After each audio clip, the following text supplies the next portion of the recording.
I discovered that my daughter organized a bullying campaign against her transgender classmate. Now she has to face the consequences because I am canceling her dream sweet 16. My husband John and I have a daughter, Madison. Ever since she was little, Madison dreamed of having the perfect 16th birthday party. Since Madison had always been well behaved, we decided that we would throw Madison the birthday party of her dreams. We both have financial stability, so cost wasn't an issue. We put months of planning into this party. Madison's actual birthday was on Monday, and we had a small family dinner at her favorite restaurant to celebrate since her actual birthday party was scheduled for 3 weeks from now. Everything was perfect until Wednesday, when my husband and I were called into a meeting at Madison's school. We were surprised to discover that Madison was suspended for her involvement in aggressively bullying a transgender classmate, Kelly, who had recently attempted to do something that I'm not allowed to say on this post. I'm ashamed to admit that I didn't believe it at first, but after I forced Madison to show me her phone so that her father and I could look through her texts and social media, I was shocked to discover that not only was Madison involved, but she was the ringleader of a group of girls in her grade that bullied her. There were texts of Madison telling Kelly that she would never be a real girl and asking if she still had a penis. There were plans in the private group to pull Kelly's pants and underwear down in the middle of the cafeteria to prove that she was a man.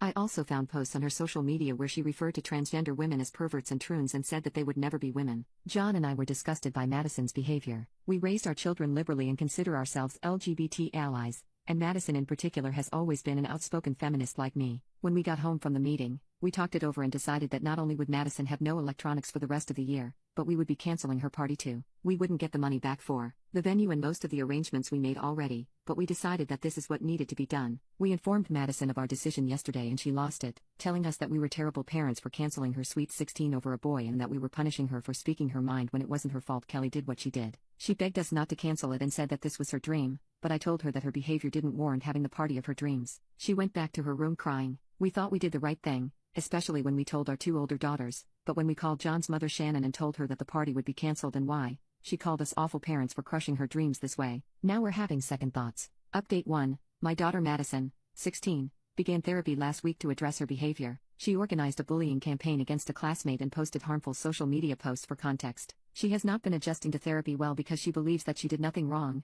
and this has resulted in arguments between her, myself, and my husband. If anything, I think this has caused her to double down on her behavior. This morning we got into an argument because I discovered her trying to steal her confiscated cell phone from my husband's office. I took the phone back from her and planned to put it in his safe along with our other valuables, but she threw a fit when I took it and started to scream at me that she hated me and wished I were dead. I have plans to tell Madison's therapist, but I'm distraught by what happened. I kept sobbing and it even woke my husband up from how loud I was. I never thought that one of my children would say this to me. I don't know where I went wrong, but I feel like a fool for not noticing this behavior sooner. Second update. I'm sorry to report that Madison has only doubled down on her behavior in the weeks since my last post. She's now refusing to talk to me unless it's about dinner or to bully me into handing over her electronics. She has started at a new school this semester because we wanted to keep her away from her victim and the friends that she organized the harassment with, and she hasn't adjusted to it well. As far as I know, she has made no friends yet, but my husband John and I are refusing to transfer her back to her old school and this frustrates her. We also refuse to give her electronics or social media back to her, and it will stay that way for the rest of the year. Unfortunately,